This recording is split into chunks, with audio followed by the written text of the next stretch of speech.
5 राज्यों के चुनावी नतीजों से पहले बीजेपी केंद्रीय कार्यालय में पूरी सब्जी बननी शुरू हो गई है। झालमुड़ी की भी व्यवस्था की गई है। पार्टी कार्यकर्ताओं को झालमुड़ी खिलाई जाएगी, ठीक वैसे ही जैसे हरियाणा की जीत के बाद जलेबी खिलाई गई थी। खैर, बीजेपी में जश्न का माहौल है।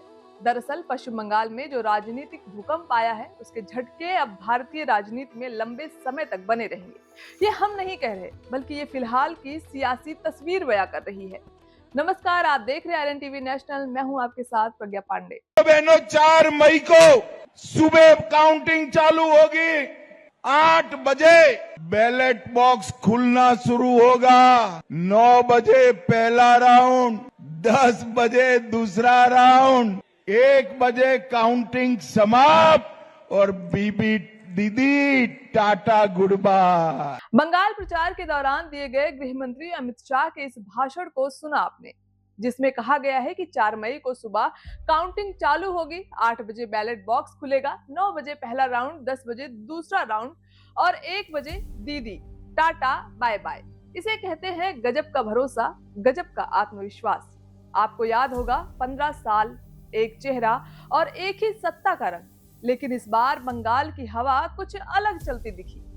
जिस सोनार बांग्ला का सपना सालों से राजनीतिक भाषणों में चमकता रहा, वो सपना इस बार किसी और के नाम दर्ज होता नजर आया। मतगणना के दिन जो तस्वीर सामने आई, उसने सियासी गलियारों में सन्नाटा और हलचल दोनों एक साथ पैदा कर दी। 15 साल बाद ममता के हाथ से निकल रही सत्ता, बंगाल में पहली बार बन रही बीजेपी की सरकार, सत्ता का सोनार बांग्ला बीजेपी के नाम हो गया है।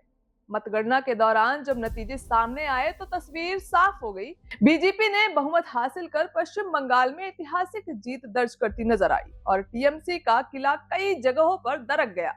गिनती शुरू हुई और रुझानों ने धीरे धीरे रफ्तार पकड़ ली। पहले अचंभा, फिर चर्चा और फिर सियासी खामोशी। जहां कई सीटों पर मुकाबला बेहद करीबी था, वहीं वोटों के बिखराव ने पूरा खेल ही पलट दिया।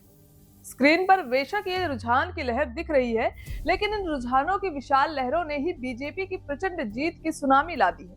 आइए जानते हैं वो कौन सी 5 वजहें हैं जो बीजेपी की जीत की वजह बनी। पश्चिम बंगाल में सत्ता विरोधी लहर, भ्रष्टाचार के मुद्दे, ध्रुवीकरण और अवैध घुसपैठ का मुद्दा, महिला वोट बैंक का असर साफ दिखा और एसआईआर का भी असर हमें देखने को मिला। पश्चिम बंगाल विधानसभा चुनाव 2026 की मतगणना के रुझानों में भारतीय जनता पार्टी को मिली बढ़त के बाद कोलकाता में राजनीतिक सरगर्मी चरम पर देखी जा रही। सूरत-ए-हाल ये दिखे कि मुख्यमंत्री ममता बनर्जी के कालीघाट स्थित आवास के बाहर बड़ी संख्या में बीजेपी कार्यकर्ता एकत्र हुए और जय श्री राम के नारे लगाते हुए जीत का जश्न मनाते देखे गए। देखा जाए तो टीएमसी के 15 साल लंबे शासन के बाद भ्रष्टाचार के आरोप और प्रशासन के खिलाफ जनता की नाराजगी ने माहौल बदल दिया। वहीं भाजपा ने परिवर्तन के नारे को मजबूती से जनता के बीच रखकर बड़ा फायदा उठाया। शिक्षा भर्ती घोटाला, राशन घोटाला, संदेश खाली मुद्दा जैसी घटनाओं ने ममता सरकार की छवि को गहरा नुकसान पहुंचाया और बीजेपी ने इन्हीं मुद्दों को जमीनी स्तर पर उठाकर युवाओं को अपने पक्ष में करने की कोशिश की जाए। देखा जाए तो टीएमसी का सबसे मजबूत आधार महिला वोटर रहा, लेकिन संदेश खाली कांड के बाद महिलाओं की सुरक्षा और सम्मान का मुद्दा उठा, जिसका फायदा भी बीजेपी को मिला। उज्ज्वला, आयुष्मान जैसी योजनाओं की प्रचार भी बीजेपी के लिए बड़ा सहारा बना और मतदाताओं तक पहुंच बनाने में मदद मिली। अब इस चुनाव का एक और बेहद अहम और निर्णायक पहलू सामने आया, जिसने पूरे खेल को बदल दिया। तो बात अब सिर्फ जीत और हार की नहीं, बात यह है कि अब बंगाल की राजनीति में एक नया अध्याय शुरू हो चुका है। इस बार के नतीजों ने सिर्फ सत्ता नहीं बदली, बल्कि सियासी परिभाषा भी बदल दी है। तो कुल मिलाकर तस्वीर साफ है। रिकॉर्ड वोटिंग, सियासी मुद्दे और वोट बैंक का बिखराव, इन सब ने मिलाकर बंगाल में सत्ता की कहानी बदल दी है और बीजेपी ने इतिहास रच दिया है। आपकी क्या राय है इस पर कमेंट करके जरूर बताएं। फिलहाल के लिए इतना ही। खबरों के अपडेट्स के लिए जुड़े रहे आरएन टीवी नेशनल के साथ।